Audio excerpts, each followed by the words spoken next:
और जो लोग आप पे पथराव करते हैं, टेंशन मत लेना। हाथी ने कभी भौंकने वालों की परवाह नहीं करी। अच्छा देखो, किसी गांव में एक हाथी आ जाए, मैं उस दिन भी सुना रहा था किसी को, तो गांव भर के वयोवृद्ध जो बुजुर्ग लोग रहते हैं हाथ जोड़ के खड़े हो जाएंगे, जय हो गणेश जी महाराज, जय हो गणेश जी महाराज। एक सज्जन मुझसे बोले कि गांव और शहर में क्या फर्क है, तो मैंने बोला गांव में हाथी को भी लोग गणेश जी कहते हैं, और शहर में गणेश जी को भी हाथी कहें तो बहुत बड़ी बात नहीं है। और मुझे नहीं लगता कि हाथी के सिवा कोई दूसरा पशु ऐसा है जिसके आगे इतने हाथ जोड़े जाते हैं, मुझे नहीं लगता। लेकिन एक दूसरी विडंबना यह है कि जितने हाथ जोड़े जाते हैं वो और किसी के नहीं जोड़े जाते, और जितने भौंकने वाले इसके पीछे लगे रहते हैं किसी और के नहीं लगे रहते। गलत तो नहीं कह रहा मैं आपसे। जितने हाथ जोड़े वाले इसके सामने खड़े रहते हैं उतना किसी और के नहीं, और जितने भौंकने वाले इसके पीछे रहते हैं किसी और के नहीं। गांव भर के वयोवृद्ध हाथ जोड़े खड़े होंगे और भौंकने वाले पीछे पड़े होंगे, तो टेंशन लेने का जरूरत। और मुझे आज तक साला ये बात समझ में नहीं आई कि कुत्तों को हाथी से तकलीफ क्या है।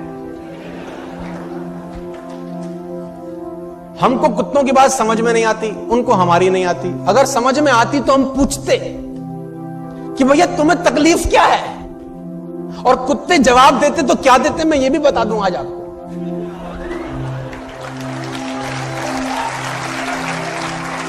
कुत्ते बोलते हैं हमें हाथी से कोई तकलीफ नहीं है, तो फिर भौंकते क्यों हो?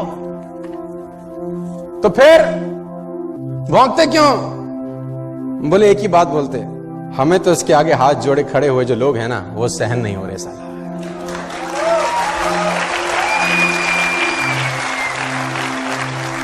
और सही बात है, जिसकी जितनी स्तुति होगी उसकी उतनी निंदा भी होगी। जिसकी जितनी स्तुति होगी उसकी उतनी निंदा होगी। स्तुति करने वाले हाथ जोड़े खड़े होंगे और भौंकने वाले पीछे पड़े होंगे।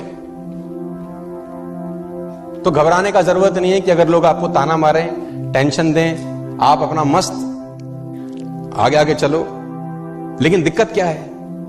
अच्छा, कुत्तों की इतनी हिम्मत नहीं है कि हाथी के आगे आके भौंके। आगे आके भौंकते नहीं, पीछे भौंकना बंद करते नहीं।